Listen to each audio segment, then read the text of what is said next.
Propósito número 1. Você foi planejado para agradar a Deus. Dia 8. Planejado para agradar a Deus. Você foi planejado para agradar a Deus. No instante em que você nasceu neste mundo, Deus estava lá como testemunha invisível, sorrindo ao assistir seu nascimento. Ele quis que você vivesse, e sua chegada lhe deu enorme prazer. Deus não precisava criar você, mas escolheu criá-lo para a satisfação dele. Você existe para benefício, glória, propósito e prazer de Deus. Dar satisfação a Deus, vivendo para seu prazer, é o primeiro propósito de sua vida. Quando você tiver compreendido plenamente essa verdade, jamais voltará a se sentir insignificante, pois isso prova o valor que você tem. Se você é tão importante para Deus, e Ele o considera valioso o suficiente para mantê-lo consigo por toda a eternidade, que maior relevância você poderia alcançar? Você é um filho de Deus e proporciona prazer ao coração dele como nada mais que ele já tenha criado. A Bíblia diz: Deus já havia resolvido que nos tornaria seus filhos por meio de Jesus Cristo, pois este era o seu prazer e a sua vontade. Um dos maiores dons que Deus lhe deu foi a capacidade de apreciar o prazer. Ele o dotou com 5 sentidos e emoções, para que você pudesse experimentá-lo. Ele deseja que você aprecie a vida, não se limitando a apenas suportá-la. O motivo pelo qual você pode sentir prazer é que Deus o fez à sua imagem. Nós nos esquecemos com frequência de que Deus também tem emoções. Ele possui sentimentos intensos. A Bíblia diz que Deus sofre, fica enciumado e encolerizado, sente compaixão, piedade, tristeza e comiseração, bem como alegria, regozijo e satisfação. Deus ama, se deleita, sente prazer, exulta, desfruta e até mesmo ri. Dar prazer a Deus é o que se chama adorar. A Bíblia diz: o Senhor se agrada somente daqueles que o adoram e confiam em seu amor. Qualquer atitude sua que venha agradar a Deus é um ato de adoração.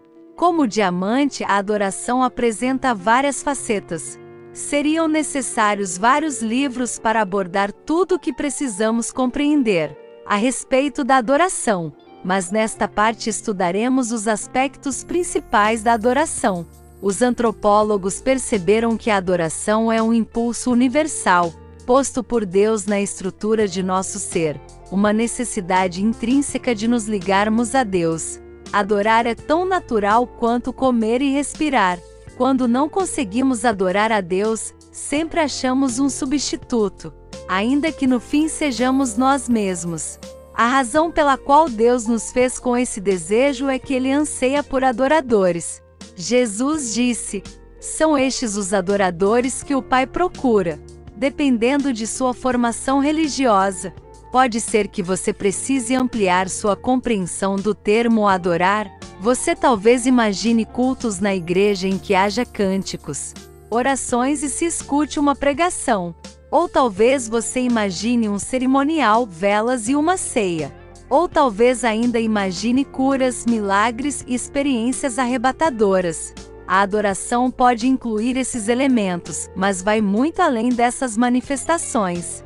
Adorar é um estilo de vida. Adoração é muito mais do que música. Para muitas pessoas, adorar é apenas sinônimo de música. Elas dizem: em nossa igreja temos primeiro a adoração e depois o ensinamento. Esse é um grande mal-entendido. Todos os momentos do culto em uma igreja são um ato de adoração. A oração, a leitura da Bíblia, os cânticos, a declaração de fé, o silêncio, manter-se quieto, ouvir uma pregação, tomar notas, ofertar, assinar um cartão de compromisso, e até mesmo saudar outros adoradores. Na verdade, a adoração é anterior à música. Adão adorou no jardim do Éden, mas não há nenhuma menção à música antes de Gênesis 4:21, com o nascimento de Jubal. Se a adoração fosse somente música, então os que nunca se utilizaram da música jamais adoraram. Adoração é muito mais do que música. De modo ainda mais grave, o termo adoração é muitas vezes utilizado erroneamente, em alusão a um estilo musical específico. Primeiro cantamos um hino, depois uma canção de louvor e adoração.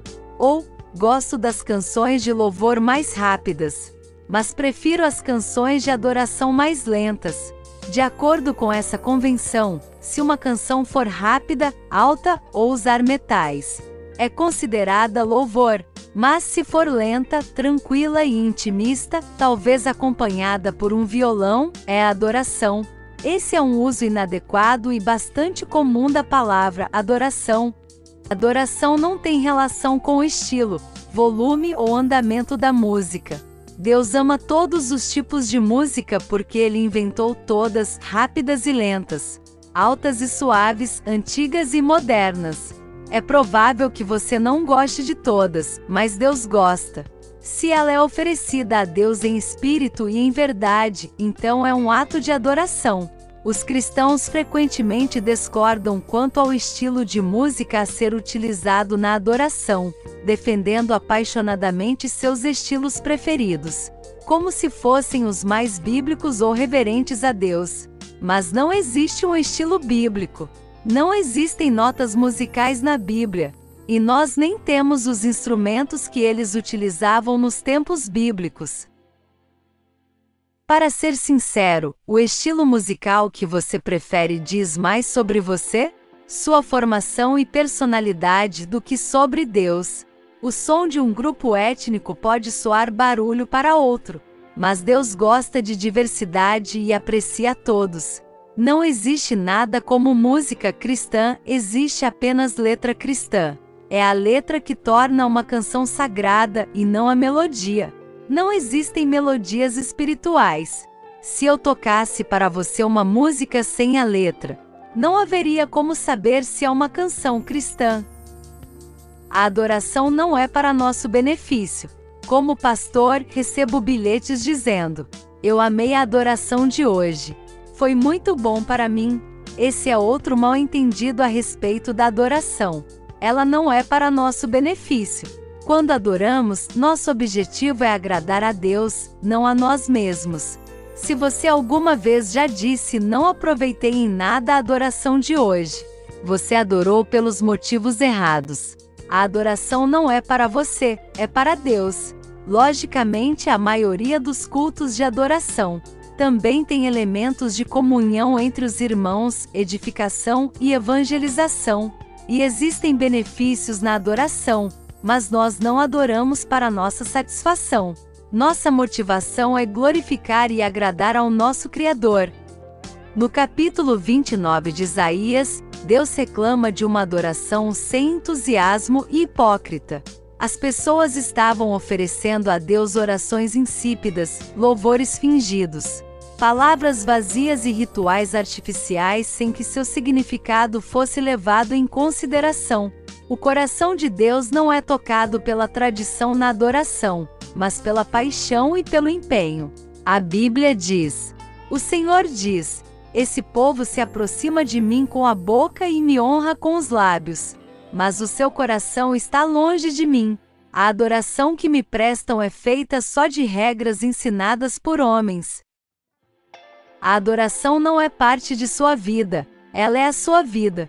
Não o adore somente nos cultos na igreja, pois nos foi dito: "Procurem a ajuda do Senhor, estejam sempre na sua presença e cantem glórias e louvem ao Senhor, desde o nascer até o pôr do sol."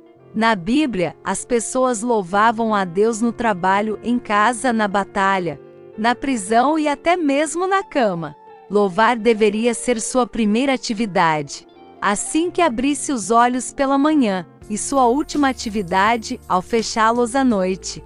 Davi disse: "Eu agradecerei ao Senhor o tempo todo. Minha boca sempre o louvará." Cada atividade pode ser transformada em ato de adoração, quando você a faz para louvar, glorificar e agradar a Deus. A Bíblia diz: "Assim, quer vocês comam, bebam ou façam qualquer outra coisa, façam tudo para a glória de Deus." Martinho Lutero disse: "Uma ordenhadora pode tirar o leite das vacas para a glória de Deus." Como é possível fazer tudo para a glória de Deus, ao fazer tudo como se estivesse fazendo para Jesus, e mantendo uma conversa contínua com Ele durante sua atividade? A Bíblia diz: tudo o que fizerem, façam de todo o coração, como para o Senhor e não para os homens. Este é o segredo de um estilo de vida em adoração: fazer todas as coisas como se fosse para Jesus. A Bíblia, na paráfrase The Message, a mensagem diz: pegue sua vida diária e comum, seu dormir, comer, trabalhar e passear, e ponha diante do Senhor como oferta. O trabalho se torna adoração quando você o dedica a Deus e o realiza consciente de sua presença. Logo que me apaixonei pela minha esposa, pensava nela o tempo todo. No café da manhã, dirigindo para a escola, assistindo às aulas, na fila do supermercado, abastecendo o carro, eu não conseguia parar de pensar nessa mulher. Eu constantemente falava com meus botões sobre ela e pensava sobre as coisas que eu amava nela. Isso fazia com que eu me sentisse perto de Kai, mesmo quando estávamos separados por vários quilômetros de distância, e íamos para faculdades diferentes. Pensando nela constantemente, eu estava permanecendo no seu amor. Esta é a verdadeira adoração, apaixonar-se por Jesus. 8º dia.